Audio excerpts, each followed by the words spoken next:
Foot and mouth, the latest voice demanding stronger and more immediate action from the Albanese government. On this is billionaire Gina Rinehart, who, as well as mining, also operates one of Australia's largest pastoral portfolios. Multiple stations right around the country, running over 300,000 head of cattle. Safe to say Gina Rinehart knows what she's talking about, and on this, as with many other issues, so to do my next guest from Noosa, Queensland, former Deputy Prime Minister John Anderson, and from Sydney, Executive Director of the Menzies Research Institute, Nick Cater. Gentlemen, welcome to the show. John, you might be a Noosa at the moment, but you're former Ag Minister, former farmer, current farmer too, for many, many years. I mean, this risk is real.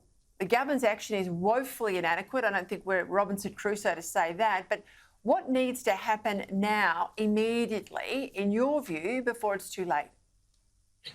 First point is that Indonesia is incredibly important to Australia. The relationship matters. We've mucked it up in the past. We got it right in the past. I was acting PM when we did $1 billion of assistance following the tsunami. I still currently co-chair the Indonesia-Australia dialogue talks, in contrast to the live export ban, which did a lot of damage and which I think is crippling some people's thinking about this at the moment. Did a lot of damage to the relationship. But we need to move now. The secret is to do it cooperatively on the basis of goodwill. If this devastates the Australian industry, you're talking about 60,000 processing jobs, let alone the farmers.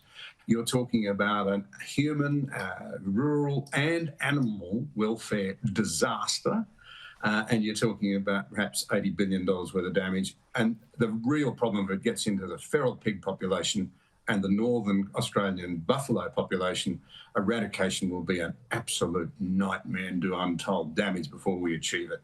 So we need to work cooperatively. I would put up a proposal. I think Australia's producers of cloven-footed animals would be prepared to think seriously. I've been talking to a lot of people over the last week about us putting a levy on ourselves to raise some serious money, getting a lot of people over there with government assistance, with the coordination of the MLA on the ground, doing this cooperatively with our fellow farmers, if you like, in Indonesia who are grappling with this as well, finding a way to help the tourist industry. We don't want to do anything savage in terms of the relationship. I get that from the government, but we all have an interest in acting and acting fast and leaving no stone unturned on this one. Spot on.